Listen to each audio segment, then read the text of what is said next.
Egun on guztioi, hasiera emango diogu gaurko jardunaldi. Good morning, everyone. We're going to start today's meeting. Please take your seats. Before starting today's session, we have some announcements to make. I think you've all picked up your receivers for the simultaneous translation so that everyone will know how they work. Many of you have probably used them before, but just in case.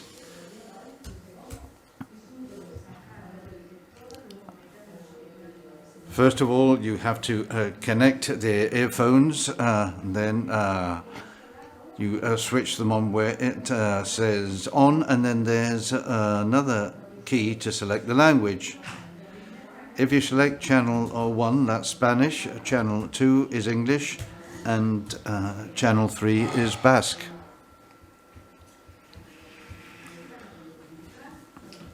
That's how you're going to be able to use the receivers. In any case, if any of you have a problem, let us know and we'll take care of it. After this brief technical announcement, we'll start the session. And first of all, I would like to thank you all for coming. Also, thanks to all the participants and speakers today, and of course, everyone that has worked on the organization and coordination of the meeting, because they've done essential work to be able to hold today's meeting. So thanks to everybody.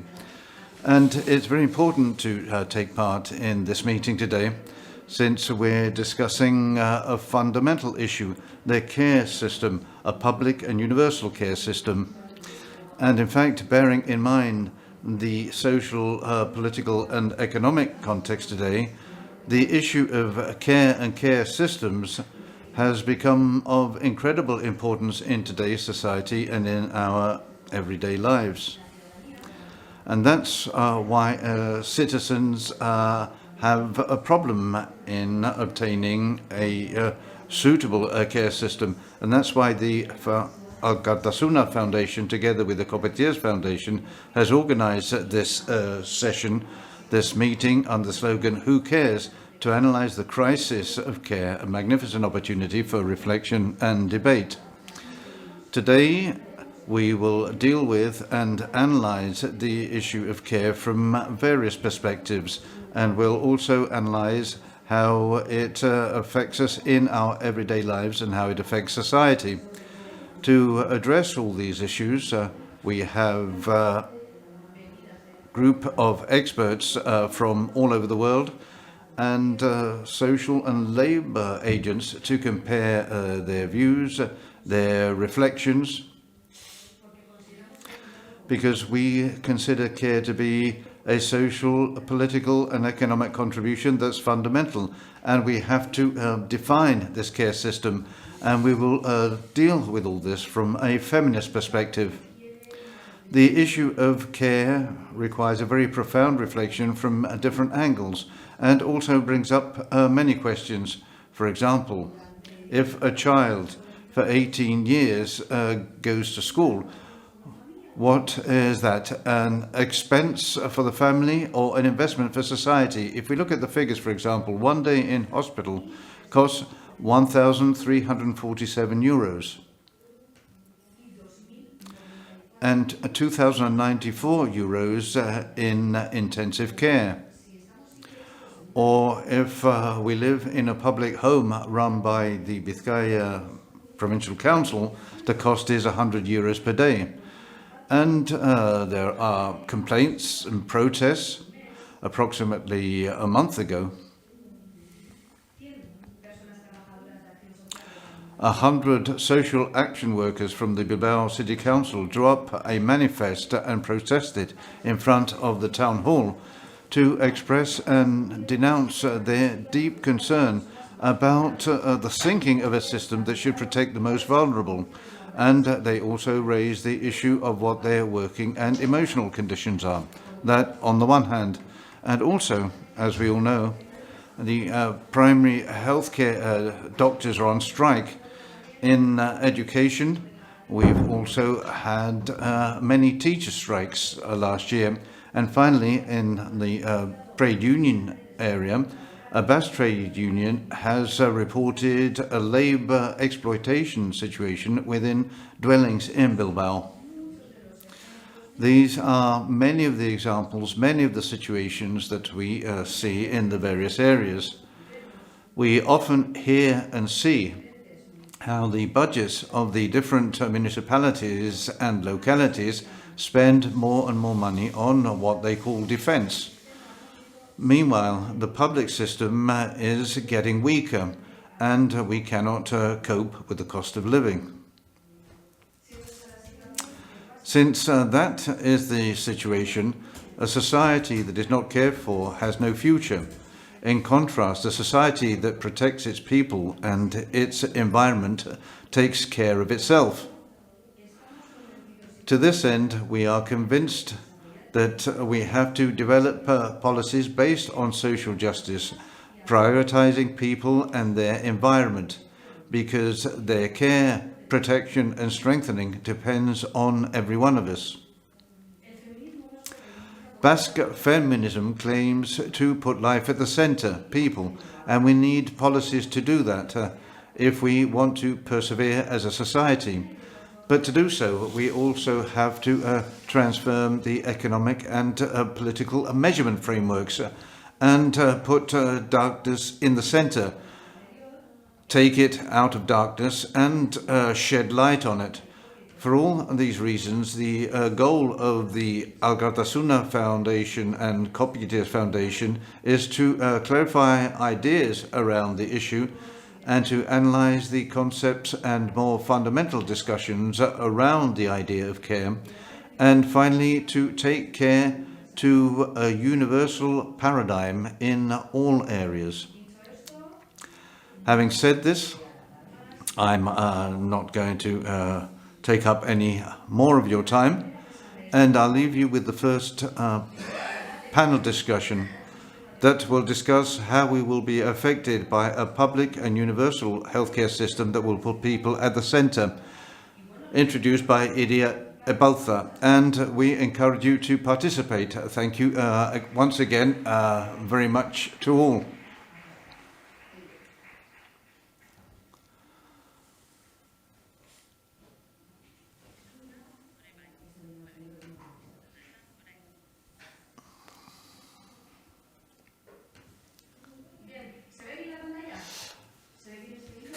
Can you see the screen? Can you see this thread? Here we see how we sustain life. It's the thread that holds life together, that helps us and protects us. But many economists don't see it that way, and also many politicians. And this thread we're talking about is care. And this isn't Davos, it's Bilbao. But here we'll also discuss security and defense.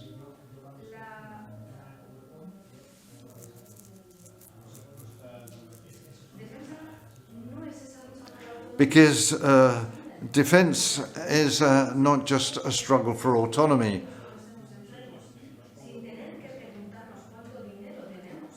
It's knowing how we'll be cared for if we're sick, without having to worry about how much money we have. And doesn't security have to do with how well our children will be cared for at school or our elderly relatives in homes? Isn't that security? Isn't it making sure that somebody with a disability is properly integrated in society? What is care, if not the defense and security that we find in the various fields of life? Currently, the European Union is weak. It's lost its course. People keep saying that, and it's true. Defense and security aren't doing very well within those parameters, because defense isn't what they think. For them, it's the arms industry, it's war. And we're not the best at that, and we're not going to be. Because the European Union was founded to prevent all that, wars. So why not put the welfare state on the table, universal access to education and health, a decent and accessible care system, because in Europe, we are the best in the world.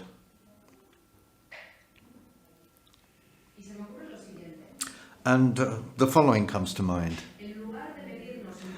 Instead of using the parameters of others to measure ourselves, because we'll lose out, why not become the benchmark for others? If from the academy we analyze things, work on things through politics and economics, and have an effect through society to provide care for our citizens.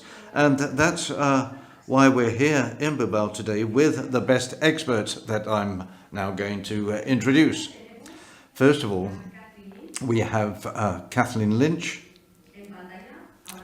On the screen, we'll see her in a moment. And she's going to introduce the first panel discussion. She'll be talking about where the problem is in the care system, whether it's public and universal. Hello, Kathleen, welcome. Kathleen Lynch is an intellectual activist.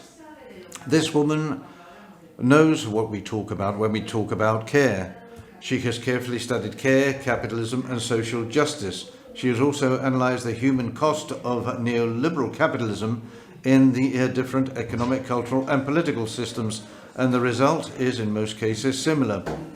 In her penultimate book, she talks about care and capitalism, and she says that the state in the area of care only follows market logics and succumbs to us, and therefore the divide between men and women increases, democracy is weakened, communities are separated, there is abuse of the environment, and militarism is justified.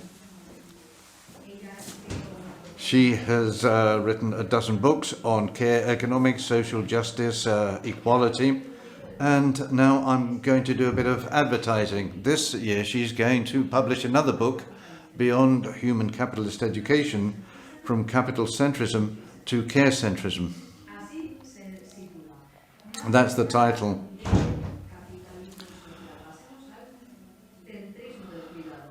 She just translated it into Spanish. These are interesting subjects she covered, and I think they're very necessary and brave, daring. Well, Kathleen has been very brave. She's Professor Emeritus at the University of Dublin, and there she set up the Gender Studies Centre. She also helped to establish the School of Gender Studies, and she also established the Black Studies, and since 2020 she's been Commissioner for Human Rights and Equality in Ireland. She hasn't been able to come today because she had an operation this week, but we do have her on the screen. So we thank her wholeheartedly for making the effort of coming. Thank you very much, and you have the floor. Good morning, and thank you very much for inviting me. I'm really sorry I can't be there because it's much better to be there in person. And so I will speak very quickly because I was told I have just 10 minutes. So I suppose for me, you can't talk about social justice without talking about care. Because I think if you look at, if I may say something academic for a moment, the dominant theories of justice are mostly written by men, but even women who write about them, like Nancy Fraser, they define social justice in economic terms, in political terms, and in cultural terms, namely what we might call the redistribution of wealth, the political equality of representation in political life and all areas of power, and in cultural terms, recognition or respect for differences. Well, my critique of that has been that it ignores relational justice, which is care-based justice. Human beings are economic, they're political, cultural, but they're also relational. We co-create one another relationally every day of the week, for good or bad. We can harm one another because we don't care for them, but without care, our life would die. And I suppose the ontological position, the concept of the human being that I come from, is one that recognizes human vulnerability. We live in bodies. Our bodies are frail. They get ill. They get old, and we die. We are not people who are just minds. We are humans that are cognitive, of course, Homo sentiens, but we're also Homo curans. Because we relate to others and because of our vulnerability, we are sentient, we're feeling beings. We're not just rational beings in the rational, narrow, cognitive sense that has been defined in psychology. We are also relational beings in our emotional sense. And it's our emotionality and our connections with others that make us moral. And I think that that is forgotten in political theory and in social theory. Because of our interdependence, because when we come to know it, and as Iria just said, often we don't hear it, we don't want to know it, because we are told by the world that we must be autonomous. I've just read a book recently that's published in France, and it's a critique of the concept of autonomy in education, forcing children to be independent when they can't be independent. No human being is completely independent. As babies, we would die if we were not minded. When we get very old, if we are vulnerable, we will also die. If we are ill, we will die. So for all of our lives, we are interdependent on others. And I think our relationality, our connectiveness with others, including other species, I might add, and the earth, gives a normative dimension to humanity. It makes us moral because we can see the suffering of others when we have learned to see and when we're allowed to see. So I think that's why care matters so much, but it also care produces humanity. And this is where I part company with conventional economists. It often poses care as antithetical to efficiency or care as antithetical to productivity. There can be no productivity if human beings aren't cared for. Because if we don't care for our children in school, if we judge them too much, if we constantly expect them to perform like they're performing monkeys, then we destroy their innovation, we destroy their sense of their own importance regardless of performance. And so care involves producing one another, and I feel that very strongly. It's how the time we give to one another, to listen, to attend to them, to look after them, not just in the private realm of the family, I'm not talking, but also in our employment, in our public services, in all the services of life. Without that care, we could not be human. And it's our care that produces our humanity. And I suppose that's where the gender element comes into it, of course, because women are society's default carers. We know the various reports from the ILO and other global organizations that if you count the unpaid care work of women, it is of greater value if you were to evaluate it in market terms than the entire technological industry. It's enormous, but it's what produces human life. And because, of course, it has a use value, makes us whole, it makes us feel belonged in communities, in our cooperativeness, etc., and in our societies. It doesn't always have an exchange value. Of course, we can try to commodify it, but we can never commodify the voluntary dimension that there is in care. Good quality care always has a voluntary dimension, even in a professional setting. So what I would say is we absolutely need to recognize the productivity of care and care as work. But the problem we have is care has been made abject. It's not seen as citizenship defining work. Important men and important women tend not to do hands-on care work. They see that as being above them. And it's the work of people who are non-thinking. I don't want to go back to the 15th and 16th century and Francis Bacon and René Descartes, but their whole idea that they were people who were thinking people and people who were doing people, if you like. The binary between people, women particularly, were seen as doing this trivial work that really didn't matter. But important people didn't do that kind of work. And so we have this binary in masculinity, whereby men tend not to do hands-on care work because it's not defined as citizenship-defining work for prestigious men. So I think that's a huge problem in our society. And then what happens, of course, is people focus only on the market. They focus only on exchange value, what we can trade in, what we can sell. They forget that much of what we produce in life is not commodifiable, because you can't commodify the care of another human being, because it is always voluntary, given in some shape or form. Some dimension of it is, even if one is paid to do it. But this is where I come, I suppose, to capitalism. And I think you cannot talk about challenging what's happening to care in our society. You talked about your public services without facing the reality of neoliberal capitalism. Because it is driven by accumulation of wealth and exchange value. And it is, for this sense, it disregards care work to its peril, in my view, because societies, Iria, I think, just said there, it is one of the most valuable things we've had in the welfare state in Europe, is that we have provided an infrastructure of care. And it's, of course, it's being attacked at the moment.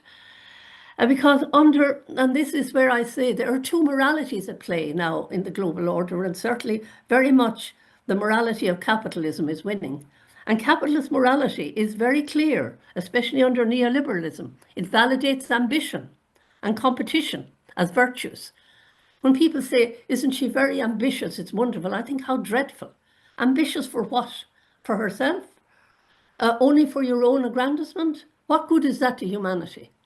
So what I'm saying, at that level, competition is glorified.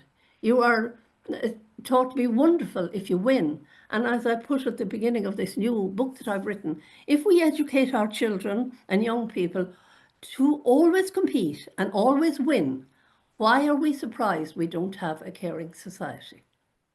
That is a question I would like you to ask to yourself.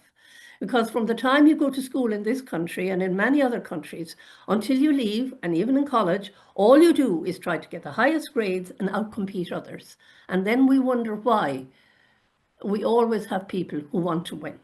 So I'm saying that that is a huge problem. It is endorsed by capitalism. It's not exclusively capitalism, but it's made worse by it, because, and this comes to the whole area, I suppose, where the role of the state, then it comes into this. I'm conscious of my time here, that the state under neoliberal capitalism, its job is to preserve an institutional framework that is appropriate for profit-led businesses. That's its primary task.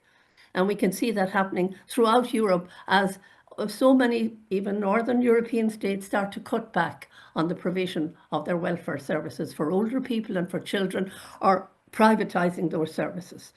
Because, of course, the idea behind it, and it's expressed well by Trump and all those in the United States, is you would have a small, cheap state, for capital that is, and privatize and commercialize your public services.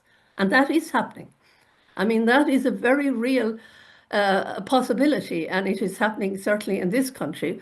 And let me give you a very good example of care of older people. In the 1980s, which is, I know now, nearly 30 years ago, but not that long in terms of humanity, 80% of our care places for older people were either run by the voluntary sector or by local authorities or the state. Now, over 80% of them are run by private for-profit businesses. And that is the direction of travel.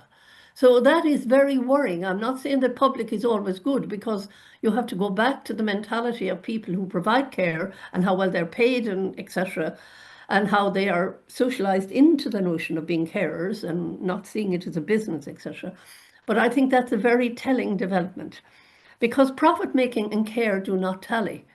You cannot run things for profit, because care time is very demanding time, and it requires, it's not linear time, it can't be measured, there's no end to it, there's no beginning to it, but yet that is the kind of time that is actually, I'm sorry, I see I have to get out of here now because I'm out of time myself.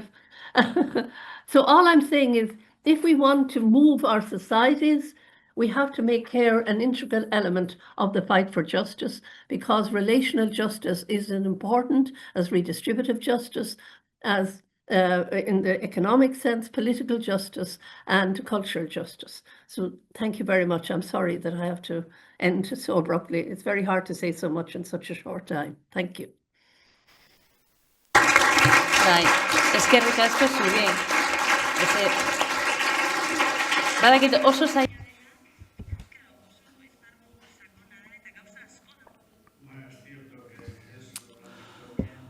Well, it's true that it's a very broad field and there are lots of things to talk about and we don't have enough time. And obviously it's difficult, but we have to carry on.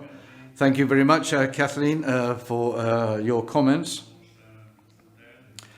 And now we're going to introduce the next speaker, Nena Georgantzi,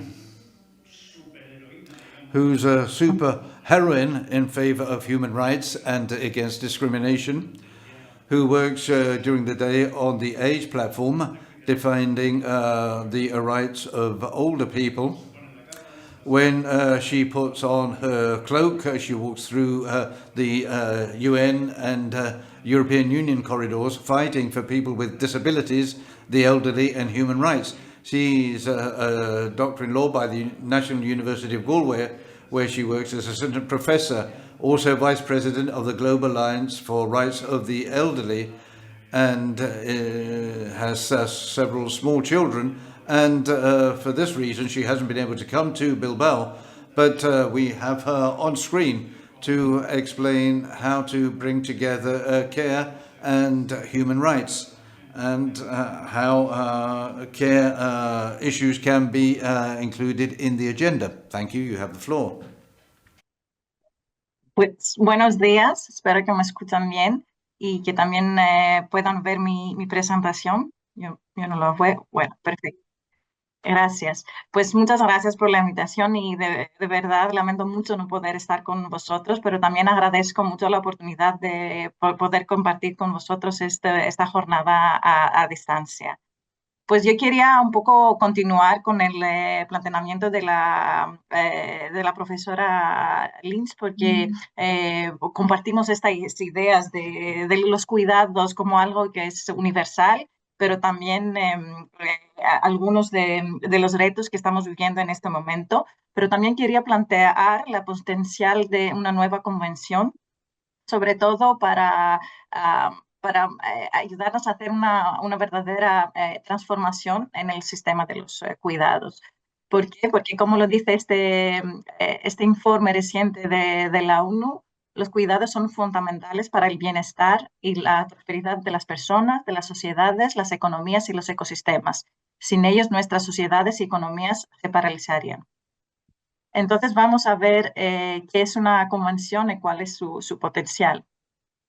Primero, creo que una idea muy importante que nos ayudaría a reconocer esta Convención sobre los Derechos de las Personas Mayores sería los cuidados como un derecho a lo largo de nuestra vida.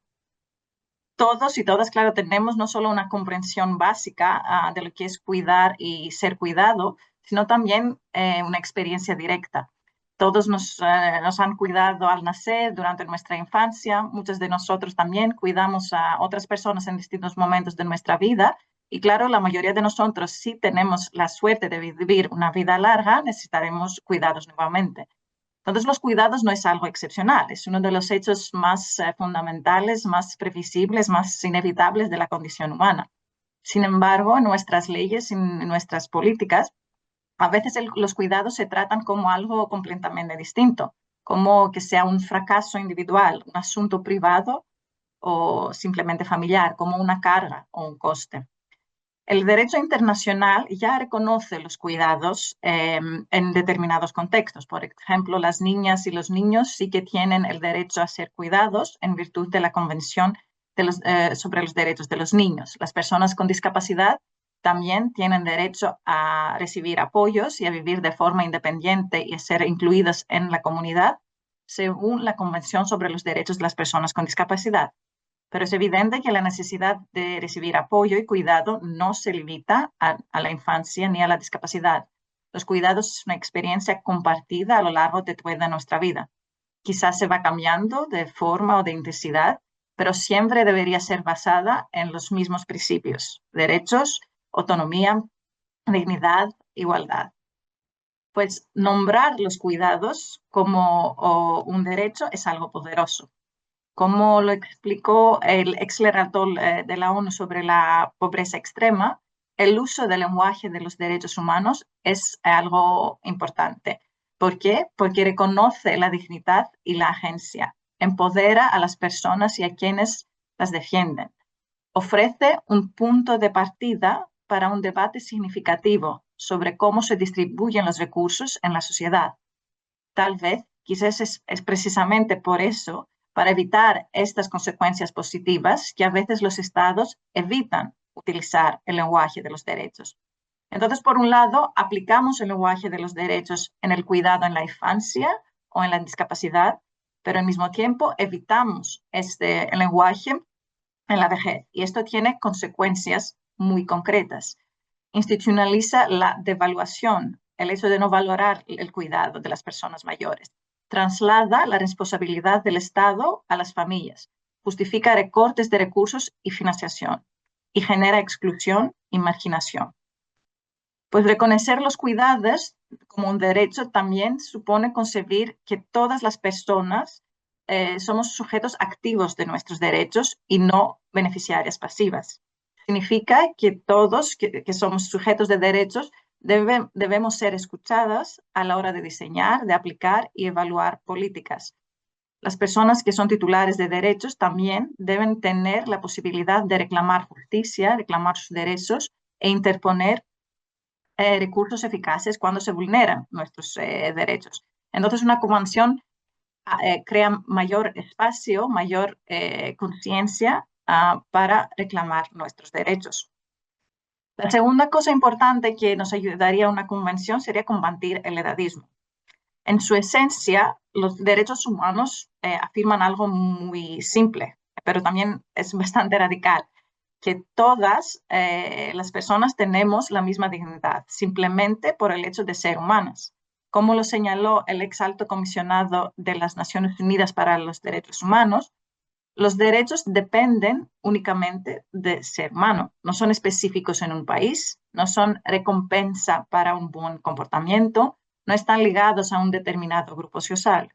En otras palabras, los derechos no se conceden en función de nuestra productividad o del estado de nuestra salud, de nuestra edad o de la potencial que tenemos para contribuir en la sociedad. Los tenemos todos porque existimos.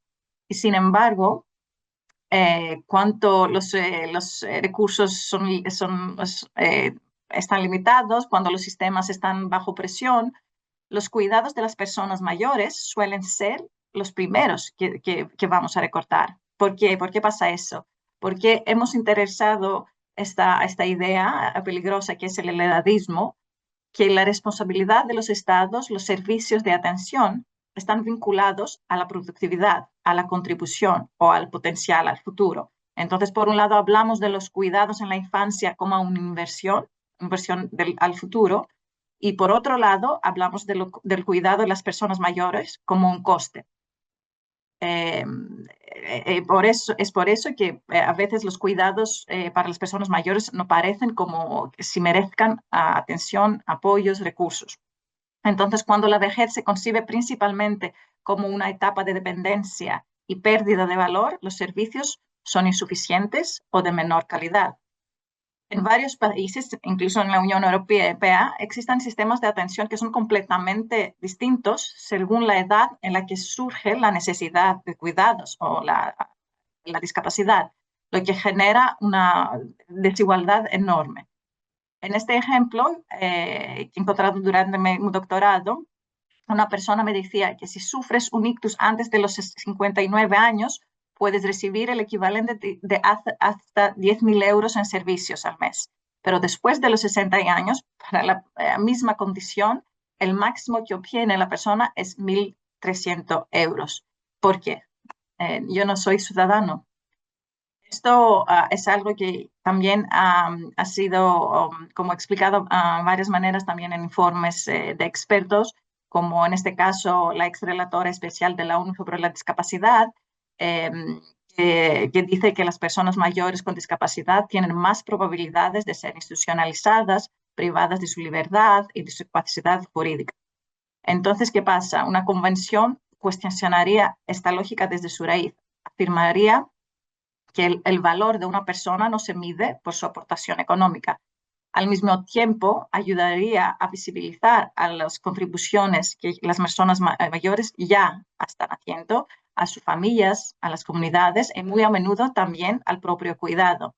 Pero, y esto es fundamental, el derecho a los cuidados nunca puede depender de la capacidad de contribuir o de nuestra edad.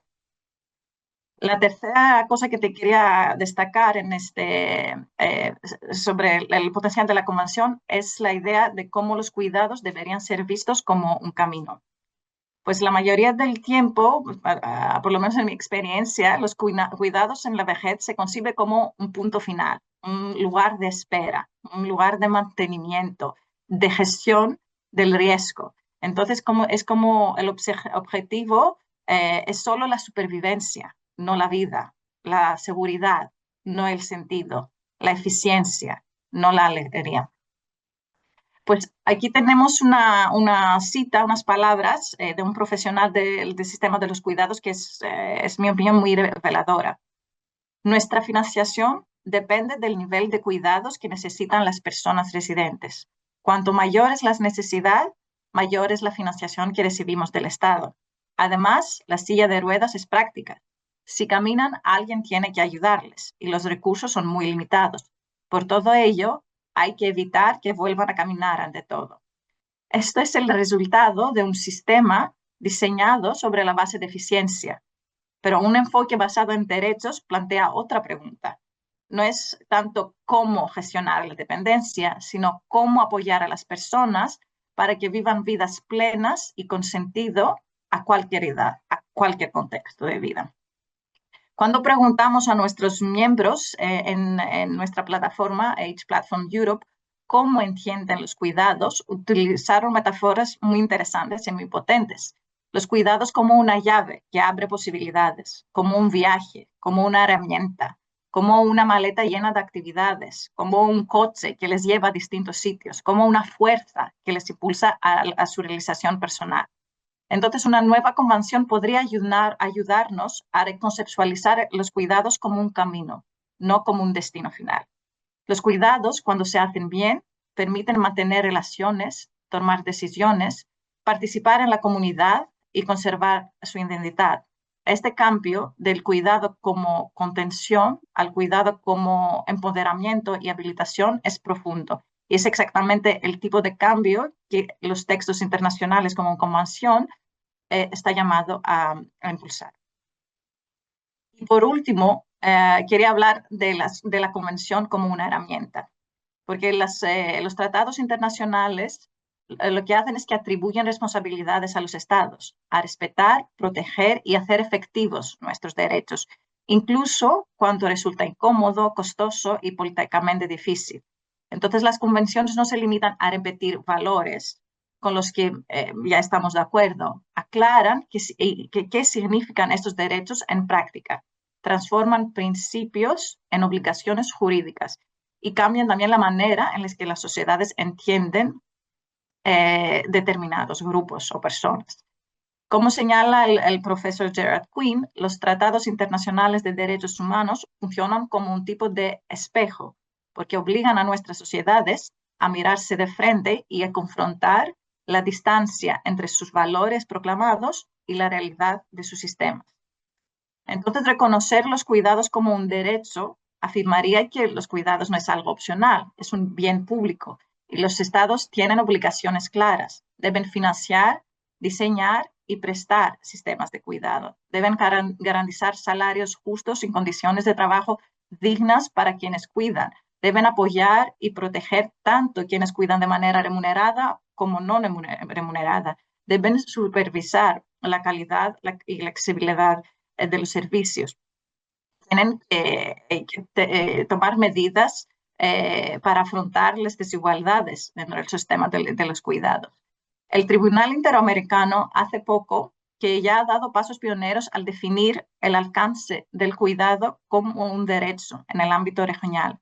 Una convención de la ONU podría también consolidar y elevar estos avances, esta concepción de los cuidados como un derecho, estableciendo un estándar global sobre los cuidados a lo largo de toda nuestra vida. Y todo eso implica una transformación. La convención cambiaría la manera en la que entendemos la vejez, para que los derechos, cuando seamos mayores, no son secundarios, sino plenamente derechos humanos, que todas las personas mantenemos nuestra dignidad, autonomía y plena participación en la sociedad. Ese cambio es poderoso porque con el tiempo se convierte en sentido común y orienta no solo cómo actuamos al nivel individual, sino también cómo diseñamos leyes y políticas y prácticas, incluso las instituciones públicas. Entonces la pregunta dejaría de ser, ¿podemos permitirnos los cuidados?, para convertirse en cómo deberíamos transformar los sistemas de cuidado para que todas las personas puedan seguir disfrutando de sus derechos humanos a cualquier etapa de la vida. Los cuidados son un trabajo a menudo no remunerado o mal remunerado, recae de forma desproporcionada sobre las mujeres, se desplaza al ámbito privado y se presenta como una responsabilidad individual. Reconocer entonces los cuidados como un derecho cambiaría las reglas del juego. La convención dificultaría la tolerancia de prácticas impulsadas por el edadismo, que no valora igual las vidas ni las contribuciones de las personas mayores, que invierten menos a su cuidado. Y también la convención ampliaría la noción de los derechos universales que todos tenemos en el contexto del envejecimiento. Por ejemplo, es importante pensar cómo garantizar también la participación cívica, la participación política, la participación social de todos nosotros, incluso en el contexto de los cuidados. Porque los cuidados no existen en el aislamiento, hacen parte del tejido de todos los textos internacionales, de todos los derechos que todos tenemos y que deberíamos disfrutar en igualdad de condiciones, sea el derecho a la salud, a la inclusión, a la protección del maltrato, la no discriminación. Entonces la convención nos proporcionaría también a todos nosotros, a la ciudadanía, a las organizaciones que defienden nuestros derechos, un instrumento para vigilar, cuestionar y mejorar las políticas públicas, exigiendo la responsabilidad a los estados para que entregan esta transformación que es necesaria. Entonces, ¿dónde estamos ahora? Estamos en un momento decisivo. Las Naciones Unidas llevan más de 15 años debatiendo la posibilidad de una nueva convención sobre los derechos de las personas mayores. Se han presentado cientos de documentos, informes e contribuciones por parte de estados, órganos de la ONU, personas expertas y la sociedad civil. Y hoy nos encontramos en un momento histórico. En abril del año pasado, el Consejo de Derechos Humanos de la ONU decidió establecer un grupo de trabajo para redactar una nueva convención. La primera reunión está prevista para febrero. Esta resolución fue adoptada sin votación, con gran participación y muchos Estados miembros copatrocinadores de esta resolución histórica. Entonces aquí tenemos una oportunidad para construir no solo un texto jurídico, sino una visión colectiva del envejecimiento, una visión colectiva de los cuidados y de la solidaridad, no solo para nosotros, sino para las próximas décadas, para las próximas generaciones. Ahora todavía no sabemos el cronograma, el plan de trabajo, no hay un borrador todavía de la convención, no tenemos temas de enfoque, pero está seguro que el tema de los cuidados va a ser una temática central dentro de este proceso internacional. Entonces, reconocer el cuidado como un derecho es, en última instancia, una cuestión sobre el tipo de sociedades en las que queremos vivir. Sociedades que no ven la vulnerabilidad como debilidad, sino como una condición humana compartida. Y ahora que empieza la redacción, creo que todos tenemos un papel a desempeñar, desde lo local hasta el global, porque es una cuestión de derecho de todas las personas. Es por eso que os quería invitar y dejarlos con este pequeño video, que está en inglés, pero seguro que lo vais a entender todo, porque es muy sencillo, sobre el papel que podemos jugar todos en este nuevo proceso de la convención. We've added years to life, but not yet the rights to live them fully. Around the world, older people are still excluded from decisions that shape their daily lives in participation, work, healthcare, and independence. Rights don't fade with age. They must be protected by law. The United Nations has decided to begin drafting a convention on the human rights of older persons. This is our opportunity to make these rights a reality everywhere and for everyone. This convention will outlaw age discrimination, ensuring freedom to choose how we live and work, guaranteeing participation in decisions, and securing access to care and support. But a convention is more than words on paper. It's a promise built on voices. Age Platform Europe brings the voices of older people from across Europe to the table. Let's make history together. Stand with us, spread the word, join the conversation. Help us build a world for all ages. Muchas gracias. Very much.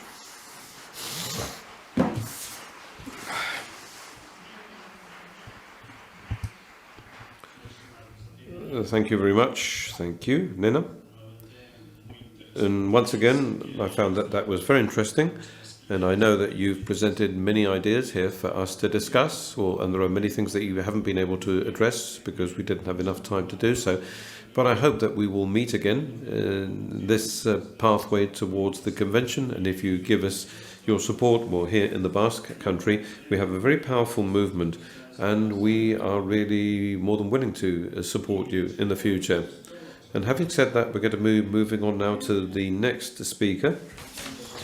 And moving on to our reality, and we have Tina Rosgaard, who's a doctor, professor on well-being and social sciences, and she's comes from Denmark. And now that the Nobel Prizes are given out free of charge to people like Trump. Well, I think that what he would require is a session with Dr. Rosgaard. I think that would be very convenient for him. And the truth is that, well, she has studied things like social well-being and social justice.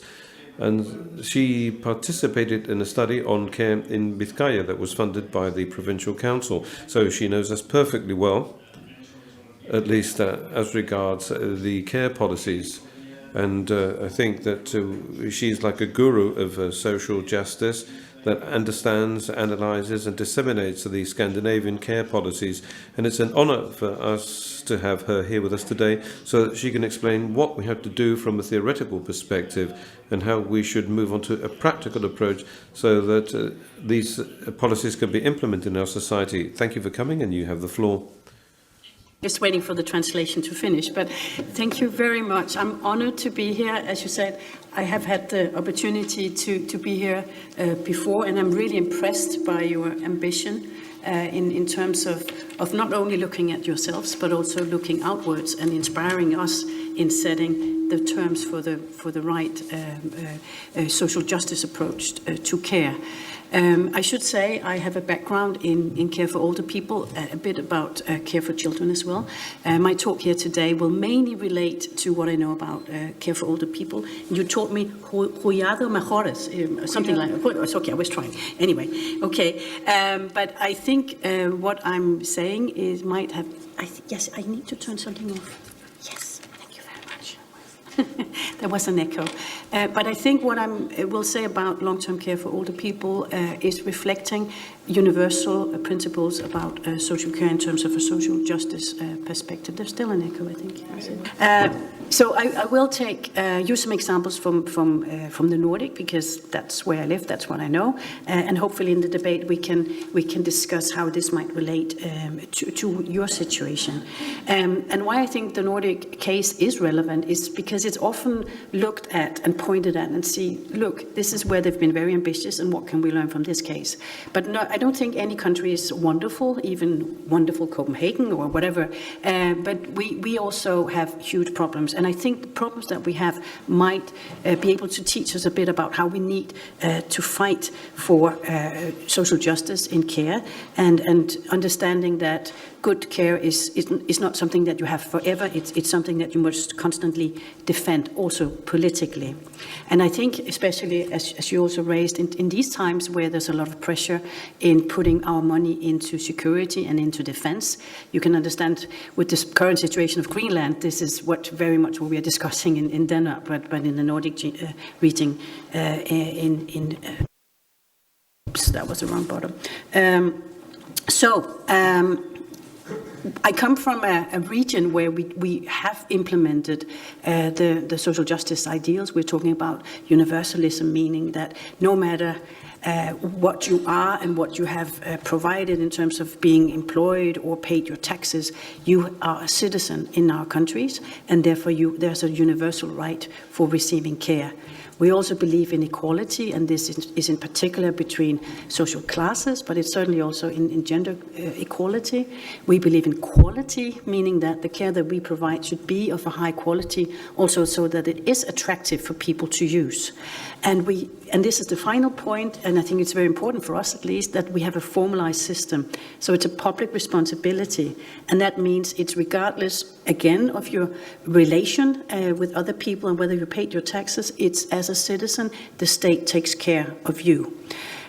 So what happens with these principles in situations as the Nordic countries are facing, where this political implementation of social justice is confronted with what we see across the Western world? We have demographic aging, we have labor shortage, it's difficult to attract people to work in the care sectors, and there's also a strain on public budgets, and in particular in terms of putting money into defense as we are facing it right now.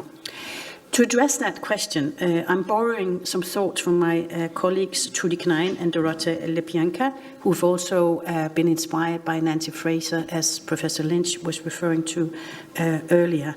And I will be talking about 3 dimensions, which I think are very important, in particular in cases of crisis and where we see our welfare services eroding.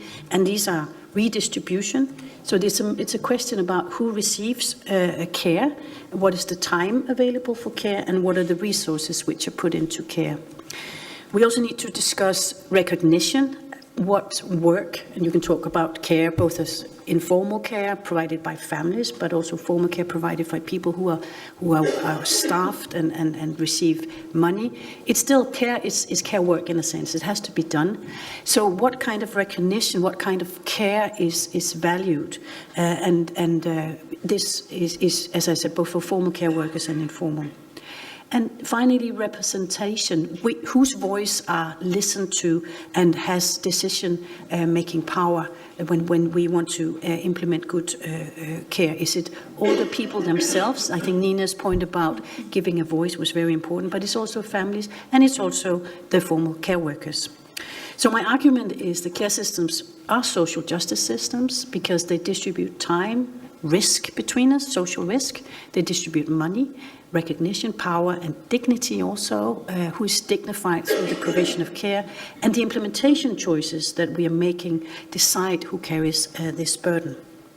So what you can expect from my little talk here is to tell you a bit about the Nordic promise. What is it that we are saying? This is what we have on the table. Well, we see care as a citizenship and also equality. We talk about the Nordic crisis also as a justice problem because of these resources, but also in terms of citizenship and legitimacy, and I think that's very important as well. And finally, I will address what kind of political implementation we have to try to address these crisis points. What are we trying to do, and is it enough? So, the Nordic promise, as I've already touched upon, is first of all that we see care as a universal and citizenship right. So we give a social right to care, not as such that people can just come in and say, I would like this and this on the shelf, please. But we say, if you have a need that we can recognize, then we will ensure that we give you care services. So it's not a charity, but it's a social right, and it's not dependent on family duty, but it's an individualized right, and I think that matters as well. This also means that it's designed to de-link care from class position. So regardless of your income, your education, you can say your negotiation powers as well, you should receive care. We also talk about service universalism. So this is a more detailed way of thinking about universalism. So we go into saying care is it's not only you have a legal entitlement, but you also have an entitlement to sufficient quality of care. It has to be accessible and it has to be affordable, because otherwise it doesn't make sense. So it has to be good enough for all groups in society, both to who can access and who can pay for it. Because otherwise, and this is something we believe strongly in, public services just become poor services for poor people. So we just provide a minimum level and everybody else go out and find their own care.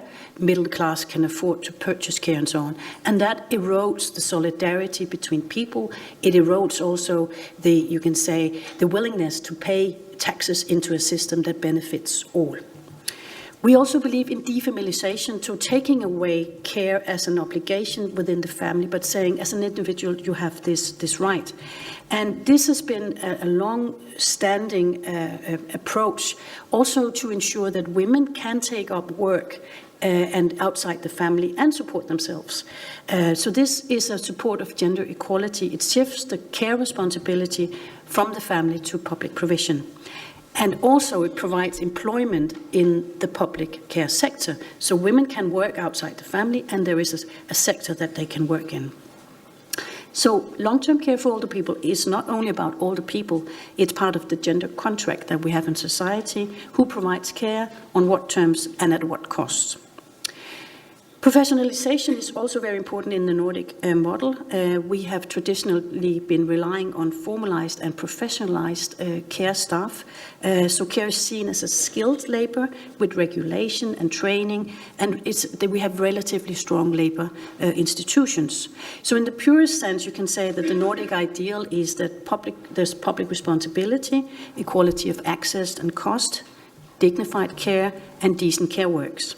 But, and this is a key point, I think, which we sometimes tend to forget ourselves, the family never disappears. The family is there in the background and they provide a lot of care. We often talk about it as intimacy at a distance because they might not be involved in everyday care and providing personal care like getting into the shower and getting dressed and so on. But the family is there and it's a very strong component. And what is important is that when we see slight erosions in the public care support, the family becomes even more important. And we see some changes, and I think here I often use this welfare diamond to exemplify where the shifts go, where the changes are visible, because you can see that care can be organized within the state, and normally that would be the local state. We call them municipalities in Denmark. It can be organized by the market, it can be organized within the family, or in the local community. It could also be the church, for instance. So when the state provides less, care does not disappear, but it just moves. So it moves from within this welfare diamond. And that movement is often unequal because family care provided in the family is often gendered. More women than men are often involved. Market care is class stratified. It's available for those who can pay for it. It's also often ethnicized because it often is based on migrant care work. And community solutions often are uneven because it's based on solidarity within the local community and also having a close relationship with your neighbor, for instance. So it matters where we see these shifts. So, to exemplify this, I'll try to speak a bit about how we see the crisis appearing in Nordic long-term care for older people, and drawing in particular also from Denmark, but Sweden and Finland and Norway also. And I analyze the crisis through these four dimensions in terms of resources, citizenship, and legitimacy. And these are not just analytical frameworks, but it's also how I think injustice becomes visible for us. So what are the indicators of a care crisis in the Nordic region? Well, I think one of them is that we are moving towards what has been conceptualized as thin care. Because we see with aging societies more complex needs, higher expectations, and at the same time shortages of labor, we have to, and this has been the strategy, to thin out the butter, if you can say. So we're going from more profound provision to fewer, less time, you can say, with older people and in particular home care. So fewer people receive home help care in their home, and it's often task divided, so saying we can give you 2 minutes for this task or 4 minutes for this task. So the most awful example I heard was having 2 minutes for brushing teeth, for instance. So how, if you can imagine, if you're working with a person with dementia, how can you explain, well, now I have 2 minutes for helping you brushing your teeth. So we've been very regulating and saying down to tasks and saying it can only take this long and not this long. So it has also so this, you can say, this resource scarcity that we have experienced, it's never neutral. Somebody has to pay for this. And it produces rationing, so somebody can have some care and others cannot, and therefore also some inequality.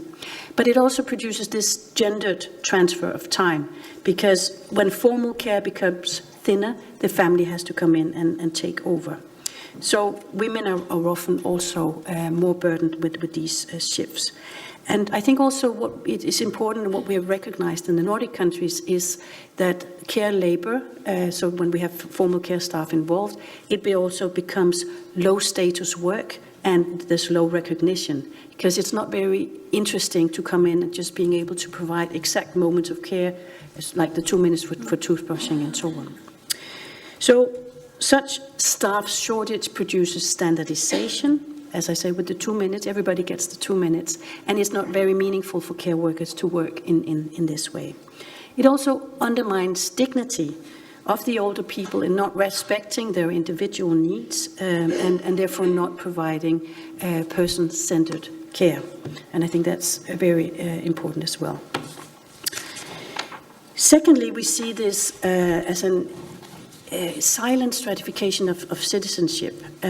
Because we believe in this idea of equality of access, we can see that the implementation changes, they quietly transform this. So when municipalities, they tightened the access to care, they limit time, they reduce services, we see that those who can pay themselves, higher income groups, they leave the public system and then purchase services themselves. And lower income groups, of course, cannot do this. So universalism turns into stratification in practice. And you end up with this public minimum layer for those who cannot afford to find other options. And the key problem is that this political transformation is often silent. It's not based on major political reforms saying, now we will do this and that, but it's something that happens silently outside or out in the local regions, and nobody actually discusses like in a place like this. So, and this is actually a point that my colleagues Knijn and Lepjanka talk about. There are hierarchies of dependency. And during crisis, they are looking into the corona crisis, we can see that some people become more vulnerable and some needs are placed higher in the deserving list of deserving needs. So it's very important to see what happens in a time of crisis, corona, but also in times of crisis of public budgets. Some people are looked at and are getting, you can say, looked at having more deserving needs, and others, they kind of disappear from the public debate. So in the long-term care for older people in the Nordic region, we see this in a subtle form. Politicians do not say, you and you don't deserve care, but they say, you qualify less for receiving care, or care is reduced to a minimum, or they ask, couldn't the family sort of take over? But it's more implicit all the time. So this is a deservingness politics without explicitly saying so, but it takes place on an implicit level. The final crisis I want to address is the legitimacy crisis, and I think this is something we see across Europe, and I brought some statistics. I apologize about the yellow arrows. I see that they're in the wrong place. So if I can just go here and shout a bit. We have Spain here, And if you look at there is the red circle are people, and this is an OECD. Yeah, you can't hear. Can you take away? Yes. Okay, so we have Spain and Denmark. Hello. And then I'll sit down so that the translators can do their work. Sorry about that. So this is... Oh, okay. Thank you. So this is an OECD survey asking people, what kind of risks are you most concerned about? And what I think is interesting is that we see across the countries, I don't know what color you think this is. It could be purple or red. The last one, the bubble up there, not being able to access good quality long-term care for elderly family members. We do see that across a lot of OECD countries as a concern for people. And it's at the highest level actually in Denmark, and it's also second highest in Spain. So even though people seem to be more concerned in Spain overall in terms of social risks, you lie very high up, and it's low in Denmark. Long-term care is a common social concern in our societies. And I think this, thank you. This is an expression of a crisis of legitimacy that we are facing in our countries. And I think from a justice perspective, this is very important, because when legitimacy erodes in our societies, solidarity also weakens. And solidarity is the moral foundation for universalism, for our understanding of our place in society and how we should care for each other. So just quickly showing you what are the Nordic countries then doing about this. And this is the political implementation. And I think, first of all, we are trying to deregulate. We understand that we have introduced a lot of rules. We have a political governmentality saying that if we can control things, then they will be better. But we understand we now have to step back. We have to trust, for instance, in the care workers, those who are employed, that they are trained and they know what they're doing, and they should have better say in this. So this also involves letting the local municipalities find their own ways, trying to be more innovative and produce better solutions.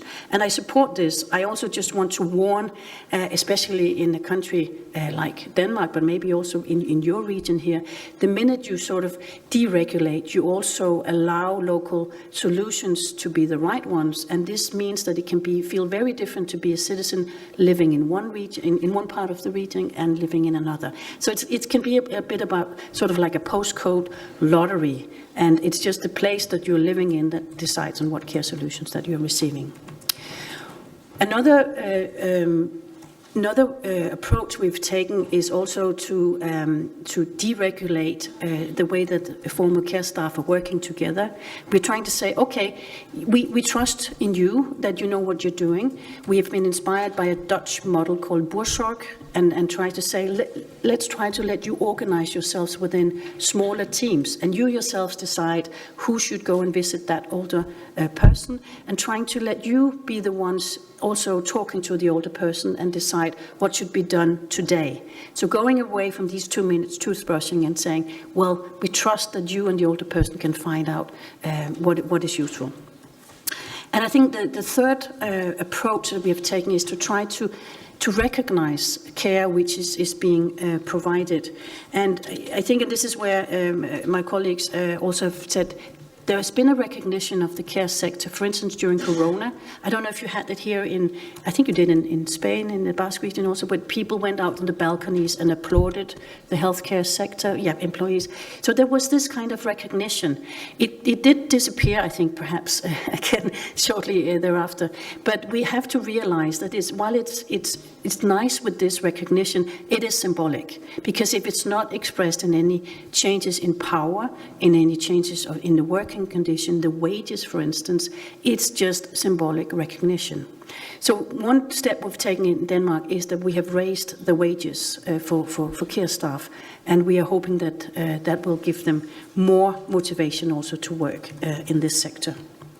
So to finalize my talk, I want to say that 3 lessons from the Nordic case, and if we frame this in the justice language of representation and redistribution and recognition, we I think we see in the Nordic long-term care that care is a citizenship institution. It's not only about the care services, which is about being provided, it's about redistributing a risk and responsibility, and we have to understand that. And even universal systems like we have in the Nordic region can drift towards inequality because through the implementation of our policies. And when public services shrink, these resources, you can say, those with resources, they can easily substitute, they can go out and find other solutions, but those without resources cannot. We also think, and I think that our crisis reveals that we have to look into whose voices count. And I think what Nina's presentation about the human rights is very important. So those who are most vulnerable are often not listened to. And I think also the care sectors with the care workers are also often have not had a strong voice. We need to look into these hierarchies of deservingness, that we in society are looking at some groups of people and saying, well, they deserve more help perhaps than others. So there is this about implementation. It is also about prioritizing our resources. And some people, they lose out in this game. So I think any social justice or a social justice test for any reforms that you are considering should ask these quite simple questions. Do the reforms reduce inequality in access? Do they reduce unequal burdens on families and especially women? Does it raise dignity for care receivers? And does it combine recognition with redistribution for care workers or informal carers? So if the answer is no, then I think any reforms might stabilize legitimacy for a while, but it will not solve the care crisis as a social justice crisis. And I think that then you need to talk to your politicians again. So thank you very much.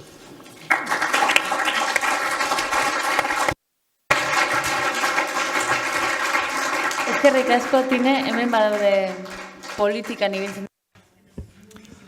Thank you very much. We have people from the political area here, and I'm sure they've taken notes because there's a great deal to do. But that's what we're here for, right? And now we move on to the final speaker at this round table, Dana-Carmen. She's responsible for social protection policies in the European Commission. She is a lawyer and now has a very big job on her hand, the European Care Strategy or the European care system. This is not easy because it's a matter of guaranteeing quality care services that are affordable and accessible all over Europe and improving the situation of carers, both on a professional level or an informal or family level. This report was published by the European Commission in 2022, and after the contributions from the member states to give their contributions to change their legislation, by 2027, Ms. Spackman has to issue a general review report on the European Care Strategy. It's an excellent opportunity to hear what Brussels is working on, how they manage care policies, and to see whether Dana and her team can carry out that magic that we all need and wish for the care policies to be on the front line of the member state agendas. Thank you very much for putting care into the heart of Europe. You have the floor, Dana.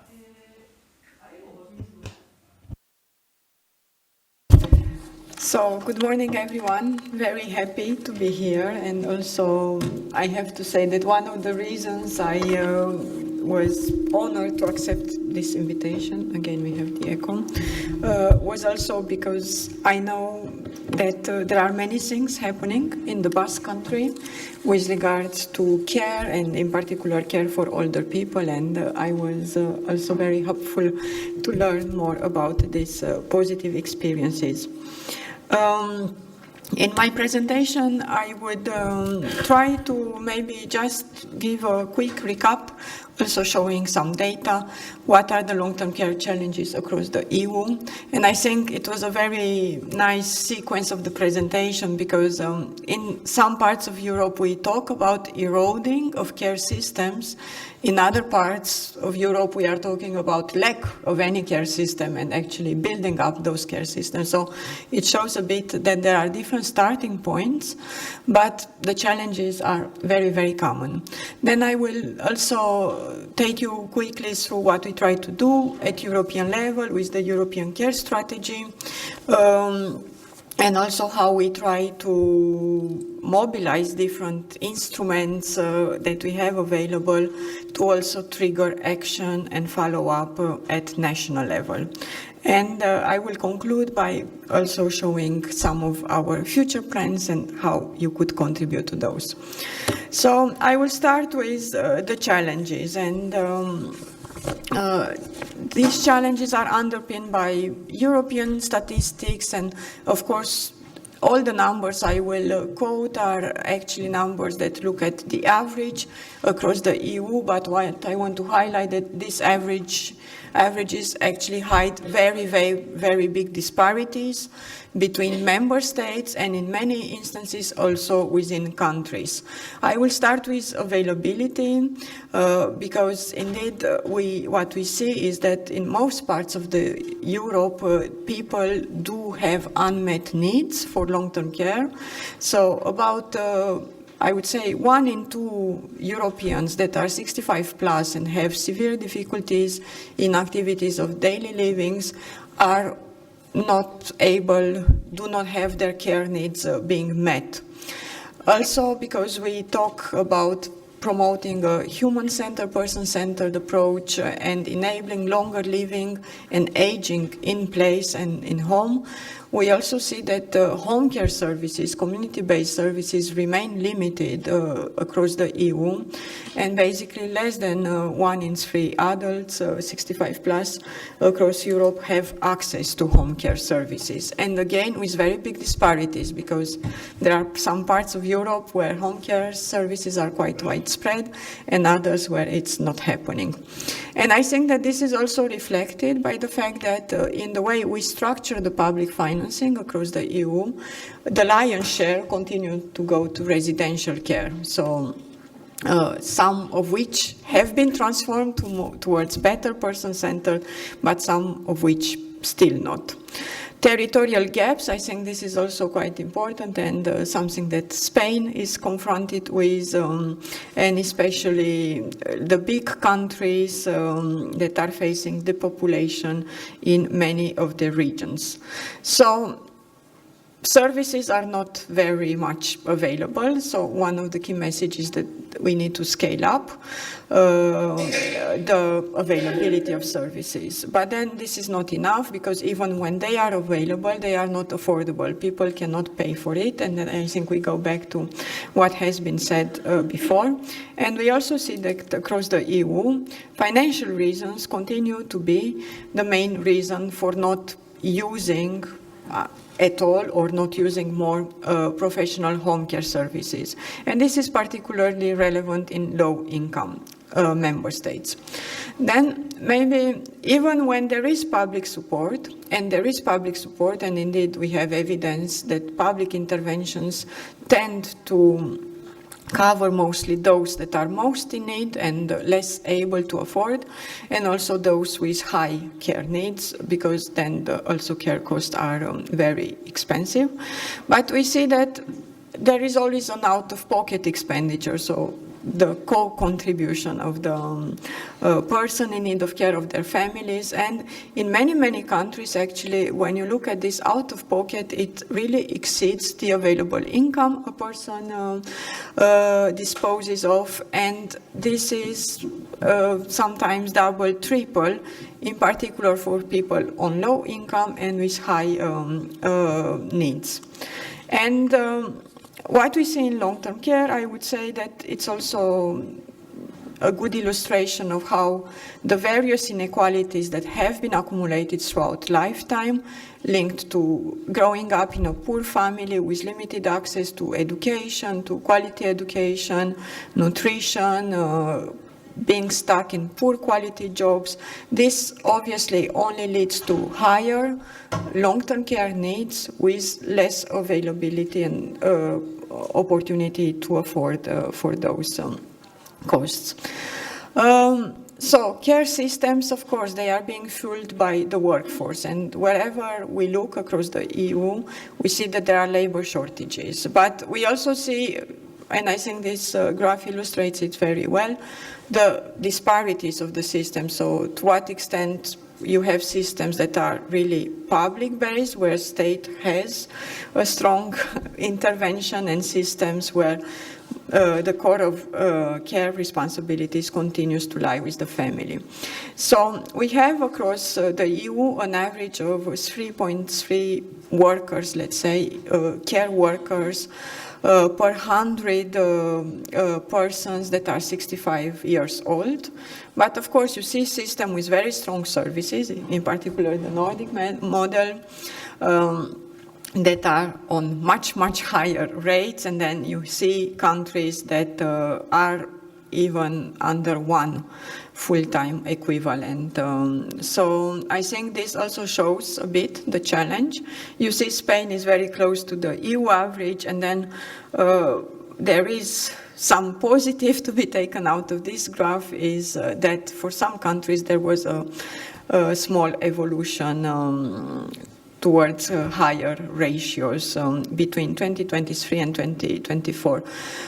Another point I want to illustrate with this graph is also that we tend to forget that the care sector actually it's a huge employer, so provides jobs for over 3 million people, and this is only when we look at nurses and personal care assistants. So is leaving aside domestic workers that provide care work and the high actually share of undeclared work or underdeclared work that exists in the sector. So in the context of demographic changes and lots of fears about job transformations and massive job losses in some sector, I think it's important also to keep in mind, of course, one cannot transit from mine to care, but still there are opportunities and there are ways to enhance, let's say, the attractiveness of the care professions for youngsters and also for retaining people in the sector.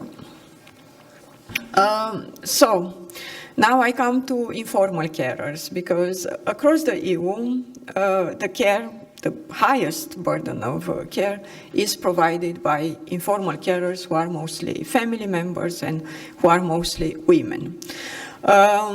What we tend to forget sometimes, and I think it has been mentioned before, is actually that the value of the hours of care that are provided is much higher than the value of the public expenditure on long-term care. So we have data showing that this is almost 3% of the GDP, the value of informal care, whereas we have an average of 1.7% of GDP on formal care provision.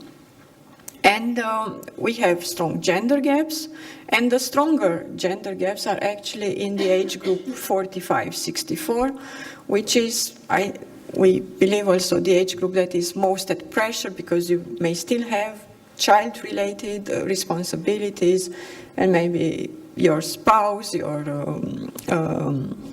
family members and parents that start requiring care.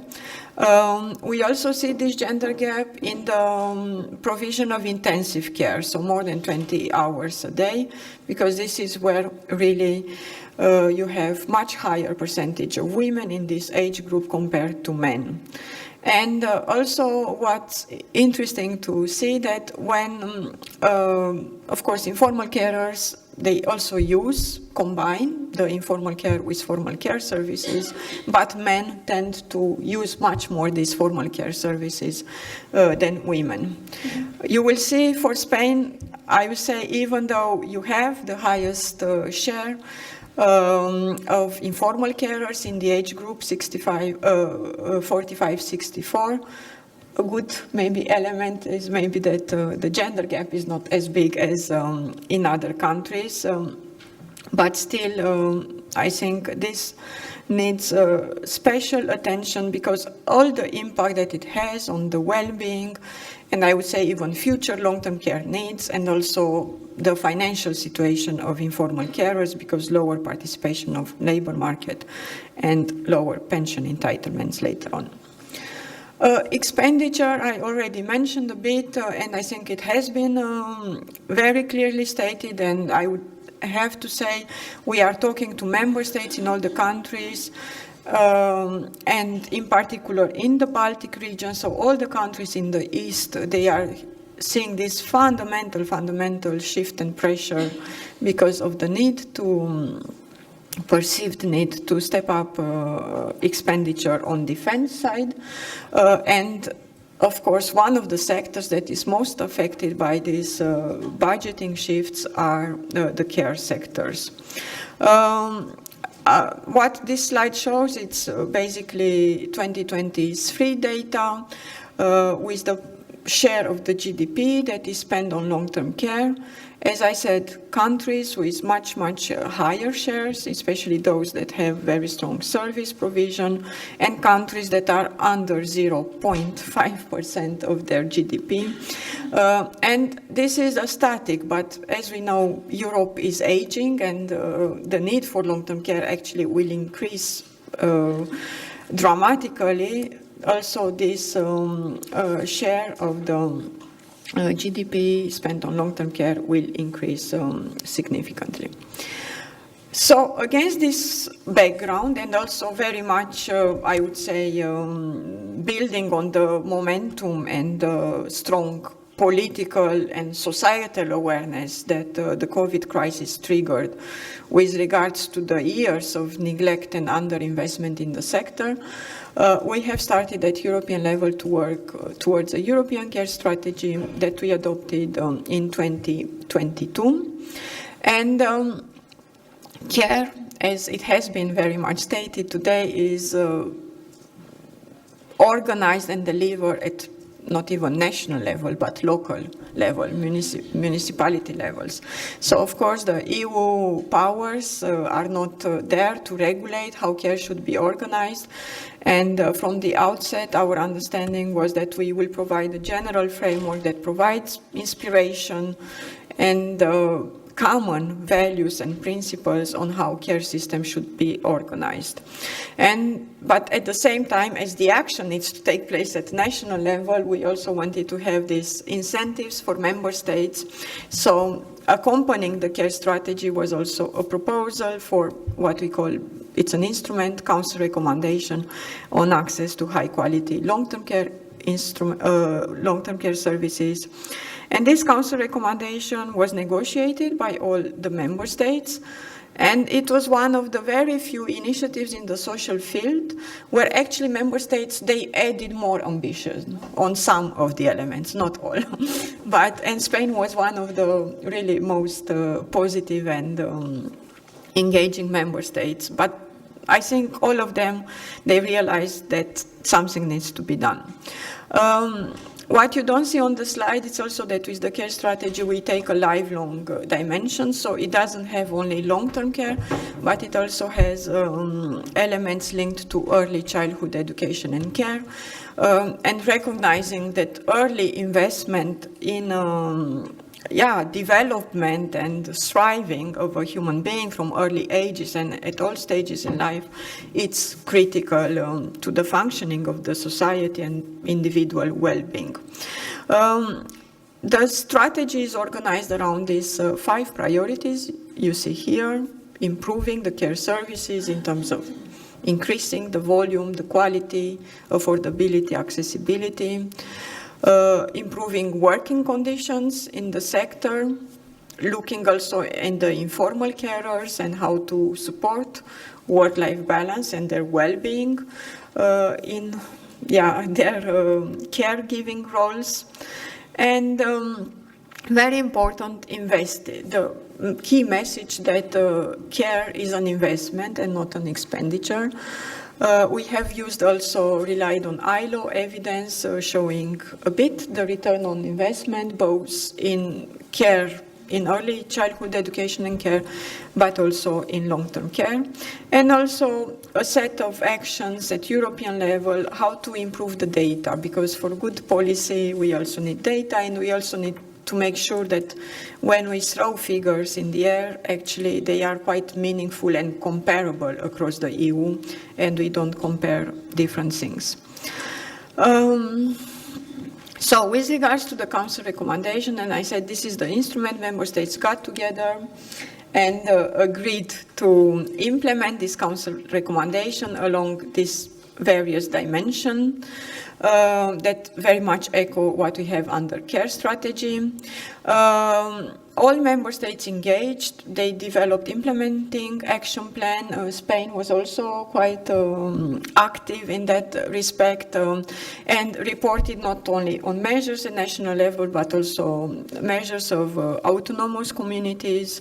And I have to say, this morning I was checking, there were 500 measures from the regions reported, 100 of them almost were coming from the Basque country. So there was you could see there is lots of development. If you want to compare more the situation of Spain against other countries, we have an indicator-based monitoring framework. I will not go in lots of details, but really looking at all the dimensions. But we have quantitative indicators, but also policy levers. So does a country have this and this type of mechanism? And then context indicators. I wanted to show a couple of examples of reforms that member states are taking across EU. In particular, we see lots of focus on how to expand home care, and some countries even going to regulating a bit the eligibility, so restricting eligibility for residential care to make sure that first entry point for people with no complex needs is home care. Countries that look a lot at the potential of technologies that enable independent living at home, and lots of focus on workforce, in particular going through renegotiated collective agreements, reduced working time, higher salaries, and OSH measures, training, and in some countries also easing the entry into profession by regulating a new category of nursing assistant coming from Sweden. Examples of various publications we have done, just to say we have a sectoral social dialogue at European level, bringing together trade unions, employers, and working in particular on working conditions in the social services. We have a wealth of evidence on various challenges linked to the workforce. Also, many of the reports you have here have country reports, so if you are more interested into specific situation in Spain, you could have a look. I wanted to also say we have a very good partnership with the World Health Organization, that they developed a kind of self-assessment tool to do I would say radiography of the long-term care system and all its different dimensions. And actually this is going to be piloted at the regional level, because we piloted it at national level, and Biscay region province will be involved in piloting this year. So I hope this is a good opportunity to bring all stakeholders together and discuss these things. Something maybe also interesting on the WHO Academy platform, also part of our partnership with the World Health Organization, there is a very well developed toolkit training for informal carers that has 2 modules, caring for yourself and caring for others, and we are currently translating it in Spanish. So we hope that this could also be taken up and be used, especially within communities.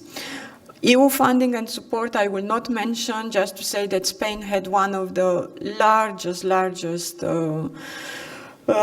funding under the RRP dedicated to long-term care by far, with many measures, combining care for older people but also for persons with disabilities. And last two slides in the planning ahead. With regards to, in particular, long-term care, we are going to publish later this year, I would say, very interesting report, again, with country profiles that maps the different care models that exist, long-term care models across the EU, home care, residential, and innovative models, community-based. So we hope this will bring a new evidence on what are the models that we should support more, funding and in policy reforms. We also try to look more into the digitalization and to have more evidence on what are the returns on investment in long-term care, because this is what also helps in governmental fights over the budget.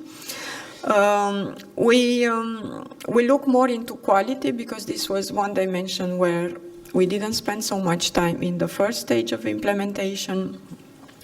And we will also try to look at access to long-term care, affordability of long-term care from the broader perspective. Every year we publish a report on pension adequacy, and for 2027 we decided to combine to look together at pension adequacy and long-term care adequacy, because the extent to which you have high pensions and maybe lower services, or how these two work together, it's very important. And as you mentioned, in 2027, we will report on the implementation, but an important announcement made by our Executive Vice President of the Commission, Roxana Munzatu, is that we will work towards a care deal, European care deal, in 2027. So, of course, for that, with a focus on long-term care workforce, we would be looking for ideas, inspiration, what Europe can do to address some of the challenges. And my last slide is just to show that care is really at the crossroad of very policies and actually all our societies. We have a number of initiatives at European level, and no matter which of these you take, you could see that actually the way we organize care systems actually contributes to driving some of these objectives forward. So I stop here and looking forward to discussion. Thank you.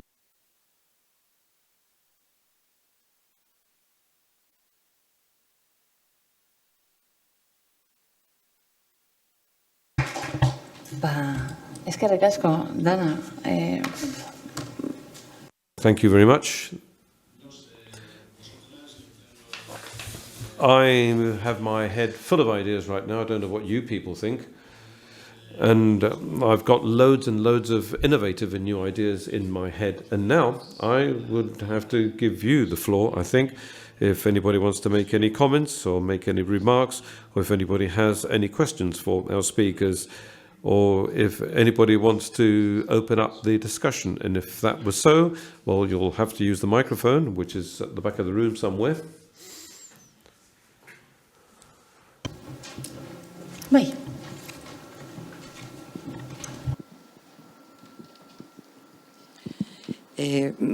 Bueno, nik alde batetik eskerrak emat. Well, yes, firstly, I would like to express my gratitude to all three speakers and also to the organizers of this event. Many thanks. And it is true that many ideas have been pointed out here, so this is why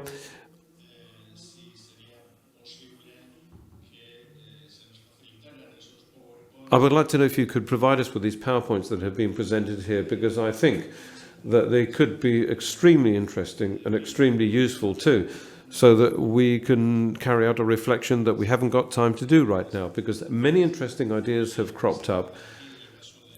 And, well, of course, at the case of Bizkaia, one thing is what the governments do, and in this case I'm referring to the local government, I mean to the provincial council, and a completely different thing is what we people are proposing, we people that are sitting in this room. And of course, there are reports on long-term care that are very interesting, but they have been put away in a drawer somewhere in the case of the provincial council. So we've been offered many, many interesting elements to think about or to reflect upon, but I think that we have to leave this room with lots of work to get done at home. And I'm afraid that I don't really feel that I'm capable of addressing a discussion now because so many ideas have been pointed out. And I think that that is a big success, really, because I think that if this is your conclusion, I think that that's a very, very interesting conclusion. But in any case, if the speakers will allow me to, perhaps we could move on. You could perhaps provide your email addresses so that they can get in touch with you if need be.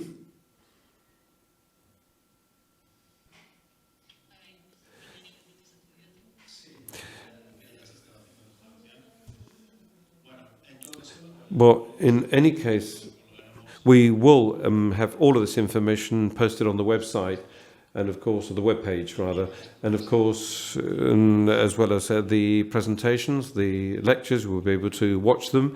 And I think that there's a question somewhere, if I'm not mistaken. Somebody tells me that there is a question. Is that true? In Basque or Spanish, whatever you want. In Basque, then, okay. There's translation for everything today. I would also like to thank the speakers for their presentations, because from my point of view, I think that this is an extremely interesting day. And in my case, I have worked as what has been called here an informal carer. I've looked after my mother for 13 years. My father passed away in 2006, and since then I've been looking after my mother until she also passed away in September last year. And I can say that she received all of her care at home.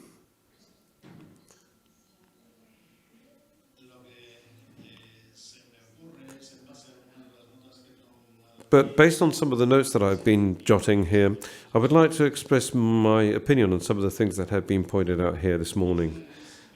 And perhaps in the case of the states or the governments, I think that senior citizens should also have the possibility of becoming actively involved in the design of these policies that are focused on them or that are aimed at them. And in the case of, as regards education, rather, I think that young people and children too, boys and girls, I think that what they should do is become aware. They should be told at schools that, well, at a given point in time in their lives, they will have to look after their parents or after their grandparents or whatever, and that is going to be a benefit. It's going to be beneficial for society too. As was mentioned previously here, carers, I think they should receive much more social recognition.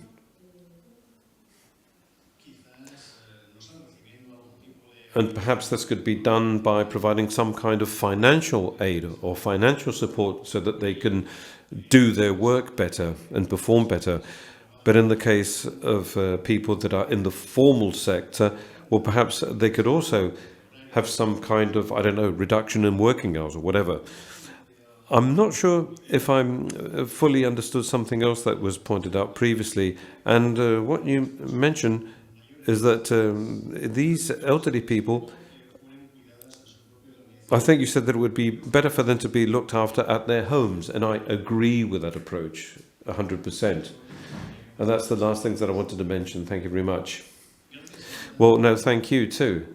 And in relation to this question, well, are there any more comments? Well, in any case, I would like to take the opportunity now that I have the microphone. I would like to ask a question. Nena, you said that in the case of the new convention, you need ideas and you need to receive more proposals. But how can we get this done? How can we submit these ideas and these proposals?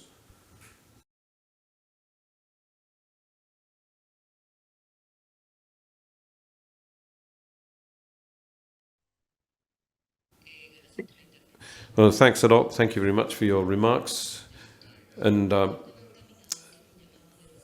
what really attracts my attention here is that the Spanish state and the Basque country,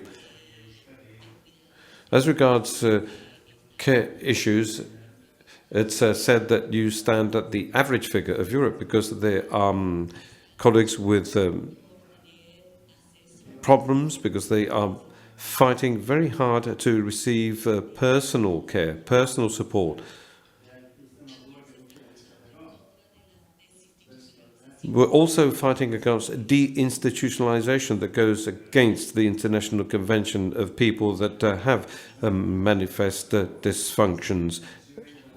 And there are women too that are being paid €400 a month in pension money, and this means that they're not going to have access to top quality care. Thank you very much.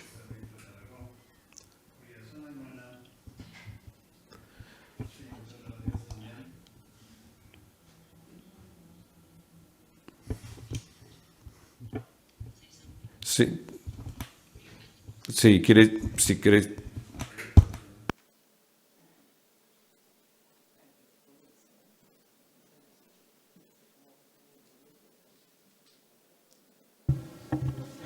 Nena, could you hear us? Yeah. So I was saying, if you want to, because you have your hand raised, so if you want to say something, and then maybe you can, address to them. Fine. No, I would need to reply to your question, if that's okay, Iria. And thanks for that. And it is indeed very important. It was also my last message that we all have a role to play. And obviously, there are so many things that still need to be defined. But I think that my message was the fact that at different levels, there are and there will be opportunities to contribute.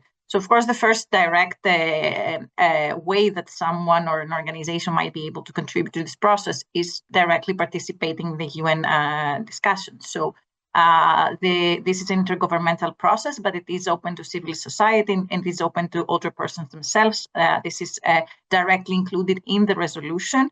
And member states are also asked to facilitate and support the participation, the meaningful participation of older persons and civil society themselves. So there is a registration process for people to be able to participate in the upcoming meeting starting now in February. So I'm happy also to share that registration link.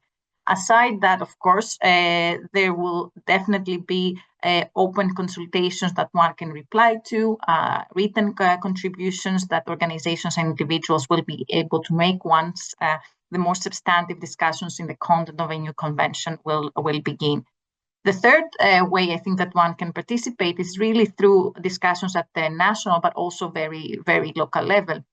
I know in Spain, Imserso has been already very active, and they have already created what is called like Consejo Asesor to participate in this discussion, like a consultative body, including representatives of civil society, but also academics. So I'm sure that this doesn't have to happen only at the national level. I'm sure that many of this discussion can be facilitated, including at the regional level in the Basque Country, but also very local level within organizations. And then these positions can be channeled either through national civil society and regional organizations like AGE, but also national consultative bodies, like it's the case of the body, in this case, organized by Imserso. Within AGE, we have our own consultation processes, so organizations that are members of AGE will have the opportunity to participate in our discussions. We have a new task force that was built for that reason, but we do aim also to both AGE and the Global Alliance for the Rights of Older People to share information and open a lot of the consultations to older persons and civil society elsewhere. So I would say that stay tuned, but also feel free to organize yourselves and already start thinking about these things, and then happy to be in touch about how this can be channeled from the very local grassroots level, which is actually where the expertise lies. And this is the realities that need to be informing the convention, alongside, of course, the expertise of experts and academics and states and others. And happy to discuss how this can happen in practice. But yeah, I would really encourage people to start thinking about that even at the very local and grassroots level. Thank you. Thank you so much. And maybe just addressing your very valid point about the informal care and I think the value, if we can talk about that, which is in terms both you can say, and this was referred to, that we now also think about this as a contribution to GDP. So we're thinking about this in the ways of the financial value.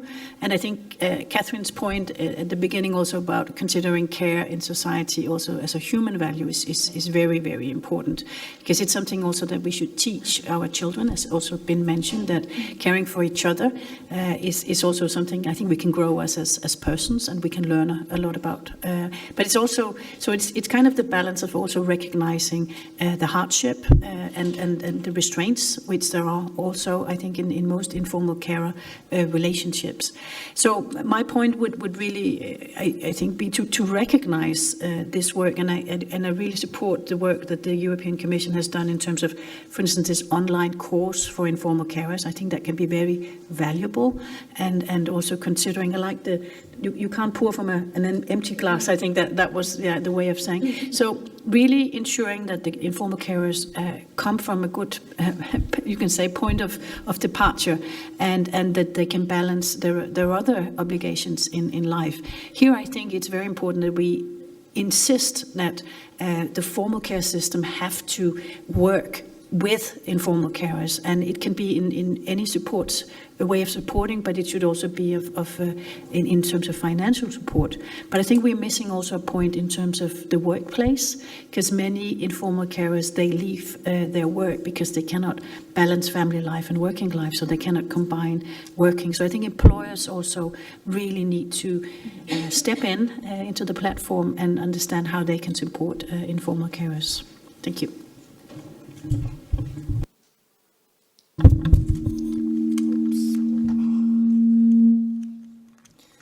So also on my side, maybe I will start with the informal carers, trying to switch this off. And also I didn't go into the details, but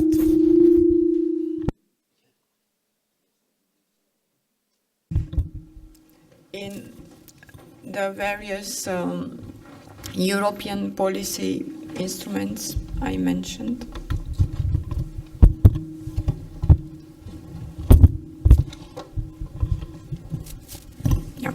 there is a very strong recognition on the value of informal care and the need for support. And member states took the commitment actually to provide support from access to social protection, financial aid, to counseling, pension credits can also be some way of supporting informal carers and securing their well-being also in older ages. For our cooperation with the World Health Organization, indeed, when we focus on quality, one of the dimensions we also want to touch is precisely what was mentioned before, the cooperation between informal carers and formal carers, because there needs to be a continuum of care for the benefit of the person receiving care, but also, I would say, for the benefit of the person providing informal care, and having much more integrated approaches to the care needs. We are also going to publish a mapping of the various mechanisms that member states have in place to support informal carers, and we really hope that this can provide some further inspiration on what member states can do at their own end. And of course, we also hope that with the implementation of the Work-Life Balance Directive, even though it doesn't provide, let's say, the financial means, but still there are provisions linked to the employers and facilitating care leaves, and also to the number of care leaves days, 5 care leaves day per year, which I know is not enough for an informal carer with intensive care responsibilities, but it is something. I would also like to pick up on the other issue of the involvement of the persons for which the policies are made, and this is very much strongly acknowledged and recognized in our work. Also, in the Council recommendation, we have a number of quality criteria one of which is very much involvement into the decision making with regards to the care options and care decision and involvement of the person, but also of the family of the person concerned.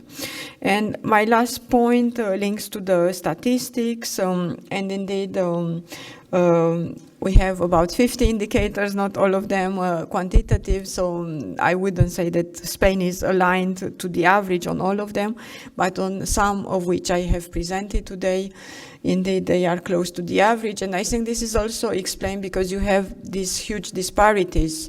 So on one hand you have a handful of Nordic countries that fare very, very well, and then you have a number of, I think, sometimes around 10 countries, depending on the indicators, mostly Central Eastern European, where the indicators are very, very low, and then somehow countries which have systems that are delivering, even though there is quality, volume issues, then they would be somewhere on the average. That's my very simplistic explanation.